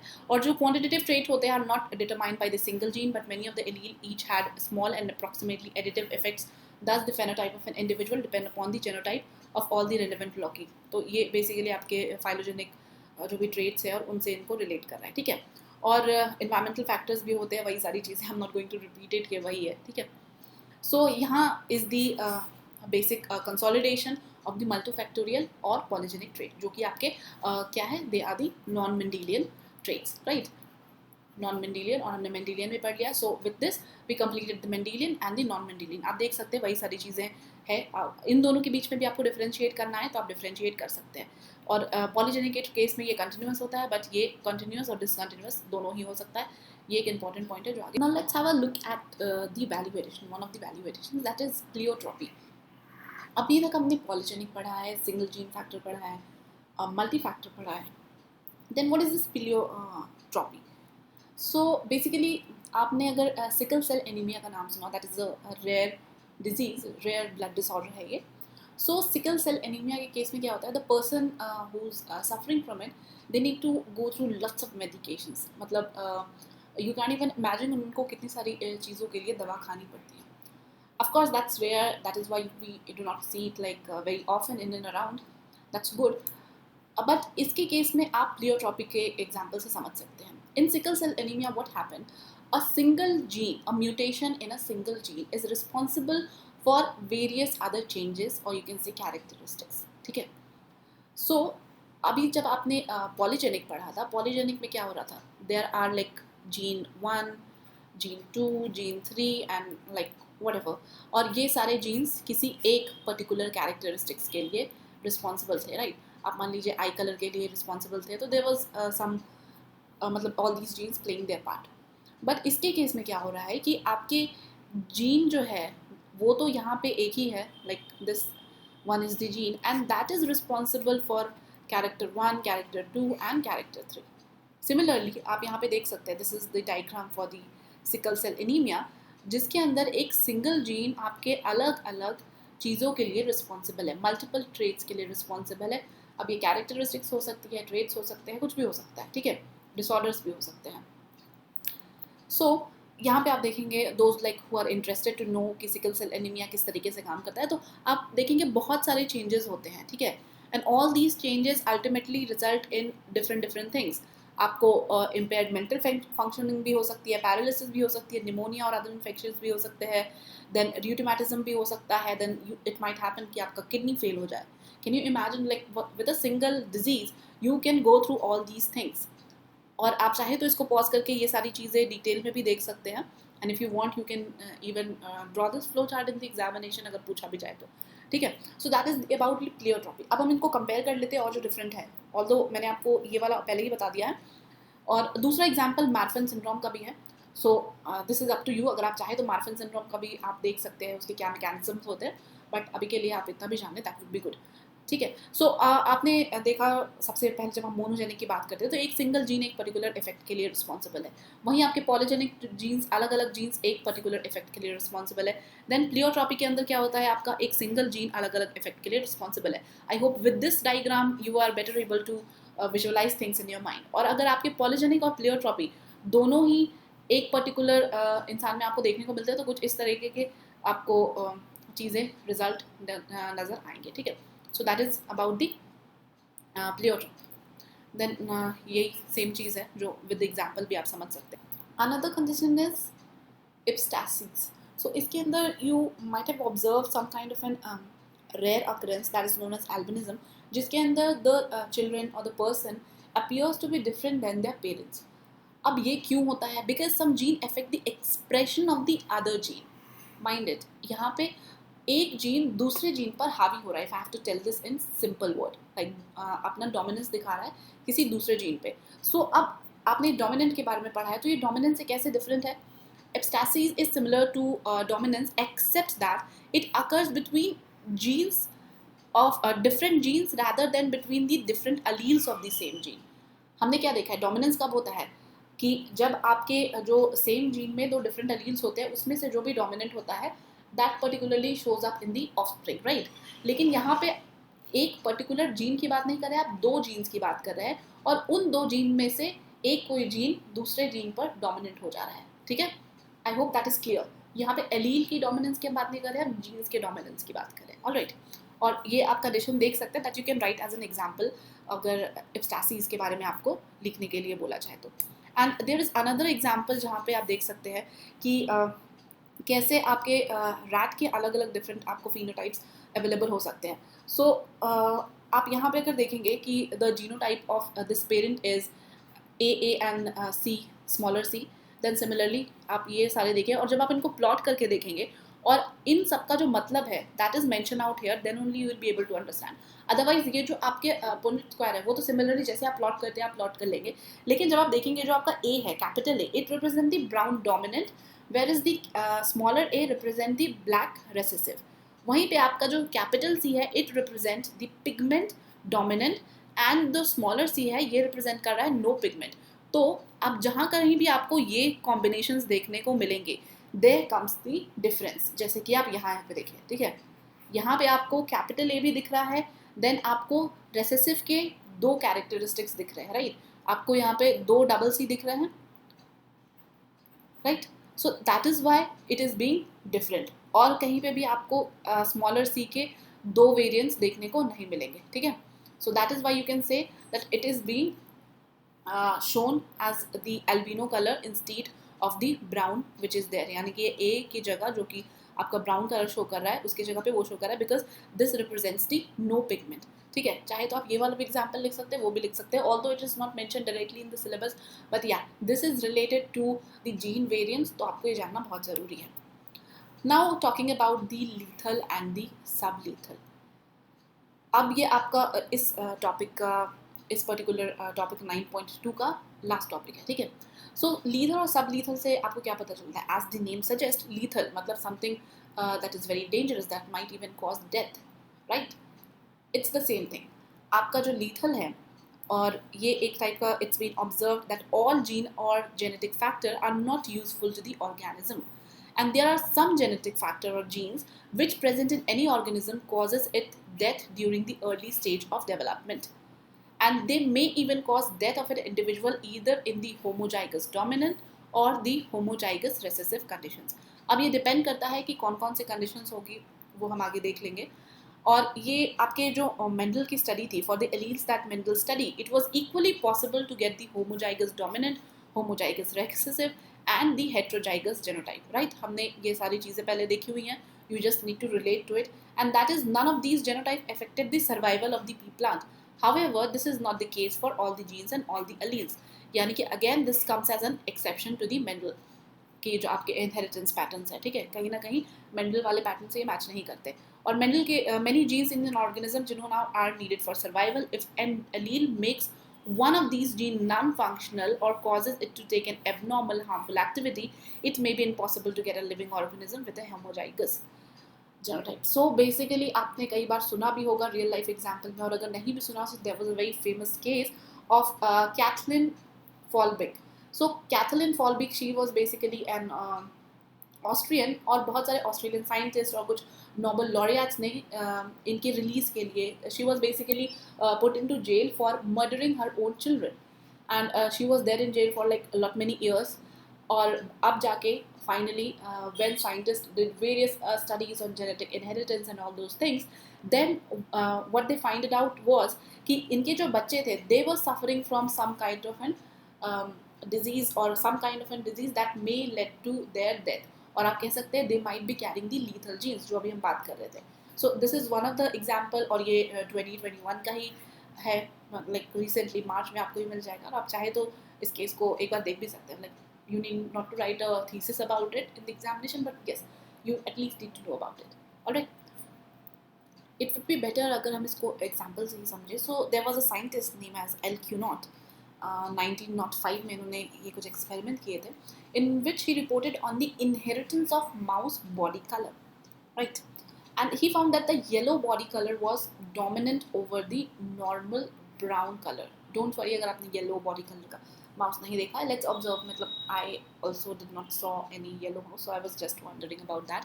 Anyways yellow and brown colours थे. सो एल क्यूनॉट के हिसाब से ही found that the yellow body colour was the dominant over the normal brown colour and was governed by the single gene Y, ठीक है. And it was observe that yellow mice could never be obtained in homozygous conditions. So this was the basically the observation he made during the experiment. अभी के लिए हमें ये मान के चलना है. उन्होंने ये देखा कि जो होमोजाइगस कंडीशन में थे, या मान लीजिए if there is AA, so this is the homozygous condition. तो अगर ऐसे कोई condition है where like both the genes are similar, the mice was not able to survive. And when yellow-coated mice were crossed with the other yellow-coated mice, segregation for the yellow and brown color was obtained in 2:1 ratio. यानी कि yellow colour माइस और दूसरे ही yellow colour माइस के साथ कराया गया, तो इन्होंने 2:1 के रेशियो में ब्राउन एंड येलो कलर को पाया. हम नेक्स्ट स्लाइड में देखेंगे पुनेट स्क्वायर क्या है, तब आपको ये चीज़ें भी क्लियर हो जाएगी. और जो ब्राउन इंडिविजुअल थे वह pure and homozygous, whereas the yellow individuals were the heterozygous. These results may be explained in assumption that the dominant allele of the yellow body color is lethal in the homozygous condition. अब इसको हम देख लेते हैं यहाँ example से. Here you may सी कि ये पुनेट स्क्वायर अगर आप चाहे तो ऐसे भी देख सकते हैं. This is the picture sequence diagram. So basically आप यहाँ पे देखिए इनके जो पुनेट स्क्वायर है. So this is the capital Y, this is the smaller Y. Capital Y means the yellow colour, smaller Y representing the brown colour, and here also the capital Y and the smaller Y, और that is the brown colour. So yellow and brown again. So अब जब आप इन दोनों की crossing कराएंगे तो what you will get the homozygous. Then what will happen? This yellow color homozygous will die. That is what being mentioned out there. Then यहाँ पे भी आपको yellow मिलेगा because capital Y is the dominant one and that carries the yellow color mouse. So this is the yellow color. Again यहाँ पे भी आपको ये वाला ही situation follow करता हुआ दिखेगा. Then in the last case you will find both the brown color, ठीक है. So that is why this is the brown color. लेकिन हमने यहाँ क्या देखा कि ये वाला जो आपका dominant homozygous था, it basically died. Alright. So that was basically classified as the lethal gene.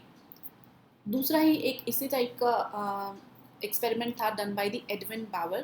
और एडविन बावर ने किस पे स्टडी किया था? upon the snapdragon plant anthurium and characterize the condition known as aurea. अब aurea में क्या होता है कि plant had golden instead of green leaf.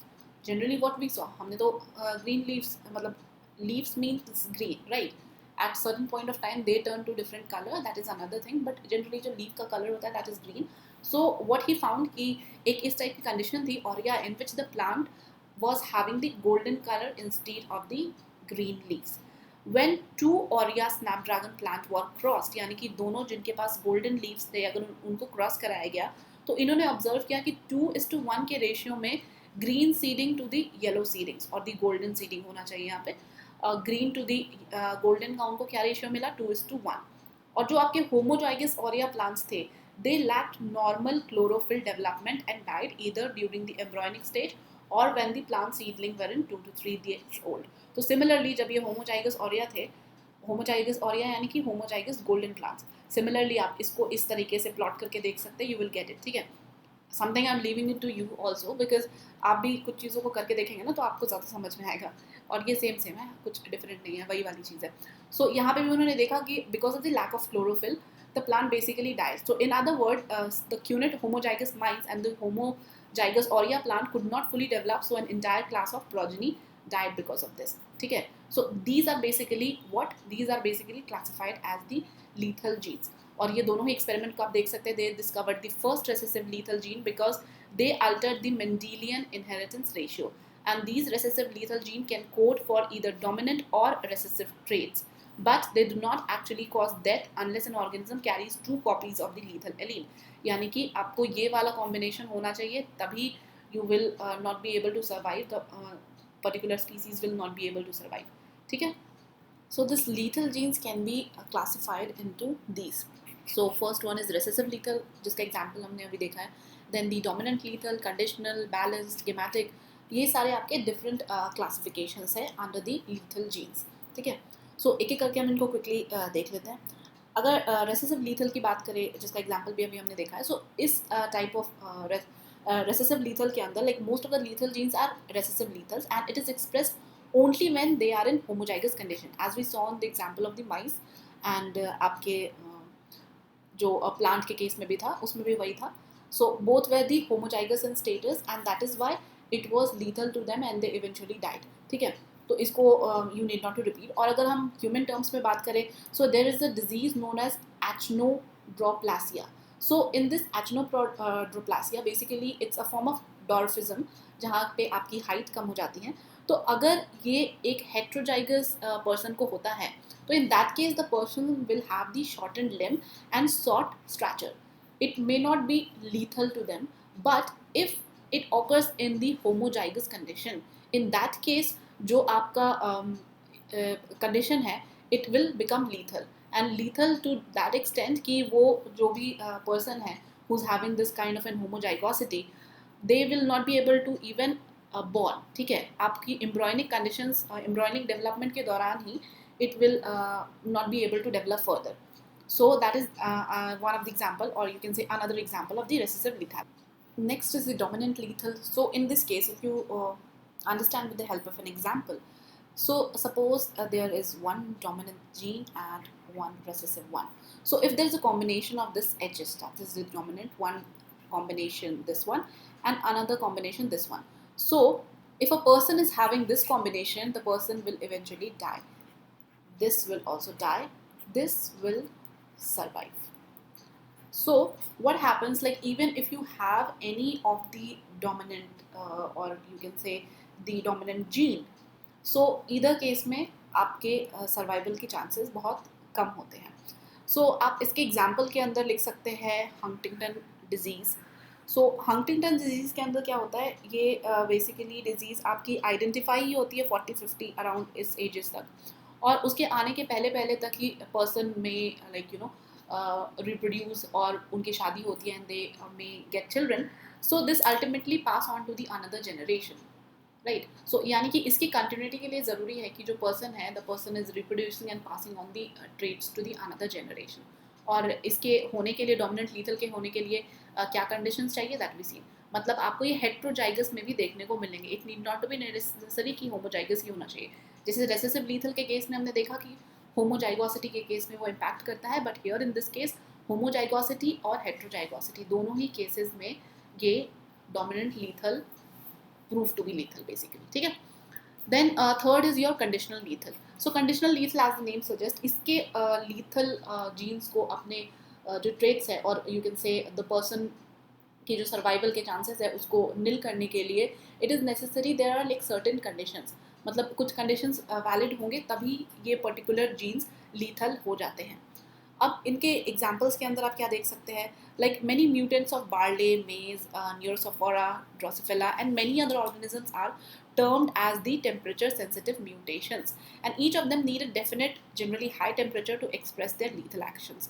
Chlorophyll mutant of barley allowed normal chlorophyll development at a temperature of 19 or above, but it developed albina or abnormal white seedling at a temperature below 8 degrees Celsius. तो ये कुछ examples हैं जो आप लिख सकते हैं in case of conditional lethal as well. और एक केस स्टडी भी है, that case study that you can see out here. इस केस स्टडी में एक डिफिशियंसी होती है, that deficiency is known as glucose 6 phosphate dehydrogenase. So ये आपको Mediterranean, Africa, South East Asia, इन जगहों पे इस टाइप के जो डिफिशियंसी है वो देखने को मिल सकती है. And the disease was named because when affected individual eat fava bean they develop hemolytic anemia, a condition in which the red blood cell break apart and block blood vessels. Blockage can cause kidney failure and result in death. So basically आपके इस enzyme की deficiency की वजह से अगर आप फावाबिन खाते हैं then you may develop such a kind of a thing and that can ultimately cause your death. आप और भी चाहे तो इसके बारे में देख सकते हैं. There are like some interesting facts related to it that I leave it to you कि आप देखें कि और इससे क्या क्या relations हो सकते हैं. Next is your balanced lethal. So ये आपको बैलेंस कर लेता है effect of both, or you can say two different lethal systems, and this arrangement of lethal allele maintain a heterozygous combinations and ensure that homozygote for the lethal chromosome do not occur, because we have seen कि generally आपके जो homozygous होते हैं they become lethal. So basically आपको balanced lethal उनको balance out करने में help करता है. Then your gametic lethal. So gametic lethal अब नाम में ही आपको दिख रहा होगा कि it is something related to the gamete, that means the fertilization. So you are right about it. So those genes that make the gamete incapable of fertilization, such genes are said to be as gametic lethal. और ये आपको generally males of Drosophila fruit flies के अंदर देखने को मिलेंगे. They produce only half the amount of sperm as compared to the normal males. तो ये वाला एग्जाम्पल भी आप मेंशन कर सकते हैं. Like covering it quickly because इसमें बहुत ज़्यादा कुछ डिटेल में जाने के लिए है नहीं, ठीक है. और आप चाहे तो वो ड्रोसोफिला वाला एग्जाम्पल इस तरीके से प्रेजेंट भी कर सकते हैं. Then now coming to the sublethal gene. So to show you like sublethal gene कहाँ है, बिकॉज अभी तक हमने लीथल जीन तो पढ़ा है, लीथल एंड सब लीथल को अलग अलग कैटेगरीज में हमने लीथल को डिवाइड करा हुआ था. देन अगर आप यहाँ basis of effect of survivability के ऊपर देखें, then this case you can divide it into 5 classes, जिसके अंदर आपके vital gene, lethal gene, sublethal, subvital lethal और super vital lethal genes आते हैं. और सिलेबस में आपके कौन कौन से 2 जीन्स मेंशन है, that is the lethal and the sublethal. तो मोस्टली इंपॉर्टेंट सिलेबस पर्सपेक्टिव से तो यही है, लेकिन आपको इनको भी वाइटल और ये बाकी सारे जान लेना ज़रूरी है. So what I do is, because already the lecture has like extended a bit, तो ये वाइटल जीन्स और सब वाइटल, सुपर वाइटल आप देख सकते हैं. इसमें कुछ बहुत ज़्यादा आपको देखने के लिए और समझने के लिए है नहीं, तो I leave it to you, ताकि आप एक बार इनको समझ ले. You can go through it, और कहीं अगर आपको एग्जाम में इसके बारे में मेंशन करना होता है तो you can write it down very easily. There is no issue with it. And at the end we have one value addition, that is the recent advances in genetics. So basically why I have put this recent advances in genetics out here, just to show you कि आप क्या क्या चीज़ें mention कर सकते हैं, because there is no limit. Although I have mentioned just 2 out here, one is related to the liquid biopsy and another is related to the reproductive health, but there are many such advances. And if you have seen जो to be the contributor topic है, that is the topic 4, in that I have asked you like how you can present some ideas related to the evolution of human genetics. So उसके अंदर आपको बहुत सारी चीज़ें मिलेंगी, and from that idea you can basically get some clue कि आप recent advances जो भी genetics के अंदर हुए उसमें क्या क्या include कर सकते हैं. सो जो मैंने यहाँ पे लिखा है उसको ब्रीफली मैं आपको बता देती हूँ. Like liquid biopsy. तो लिक्विड बायोस्पी बेसिकली इसके अंदर पहले कुछ आपके इन्वेसिव टेक्निक्स यूज़ किए जाते थे, if you have to do some kind of an test. But under this liquid biopsy what you can do is you can do the non invasive prenatal test also. इसके अंदर क्या होता है कि cell free DNA was first use as an non invasive prenatal test to detect and analyse the foetal DNA in blood instead of the amniotic fluid. और ये जो आपकी लिक्विड बायोस्पी है is now been extended as a less invasive means to capture and analyze the DNA that has escaped from the cancerous tumor and has profound ramification for the early detection of the cancer and as a companion diagnostic to gauge the effectiveness of the cancer treatment. So आपका basically liquid biopsy cancer treatment में भी use किया जाता है, prenatal test में भी use किया जाता है और ये लेस इन्वेसिव है आपका बेसिकली कि आपको पहले के जो मेथड्स थे उसके अंदर they were like highly invasive methods जिसके वजह से आपको पेशेंट्स को भी काफ़ी तकलीफ होती है and it's a complex procedure as well. So कहीं ना कहीं लिक्विड बायोप्सी ने उस कॉम्प्लिकेटेड प्रोसेस को थोड़ा आसान बना दिया है. Then another is your reproductive health में भी काफ़ी एडवांसेस हुए हैं रिलेटेड टू जेनेटिक्स. तो इसमें क्या हुआ है आपका कुछ चीज़ें जो यहाँ पे मेंशन है.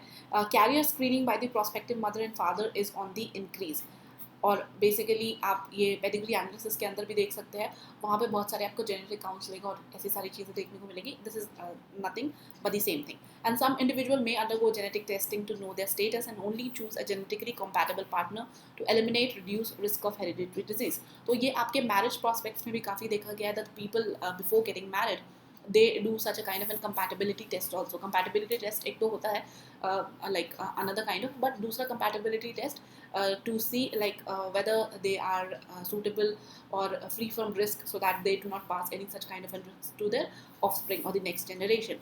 और IVF में भी genetics का important role है. We expect the embryo will be more routinely screened for inheritance of the disease as part of the selection for the implantation. ठीक है. और in addition there may be increased trio testing mother father child to gain a better understanding of the inheritance pattern and predisposition to the disease in a family. तो बहुत सारी चीज़ें हैं reproductive health को भी लेके. Again इसको भी आप अलग अलग कैटेगरीज में कैटेगराइज करके एक्सपैंड भी कर सकते हैं. That is all up to you. मतलब you can show all your creativity out here. ठीक है. So with this we have completed the entire 9.2. I hope आपको ये सारी चीज़ें समझ में आई होंगी and I'll get up with the next lecture very soon, that is 9.3. Thank you so much.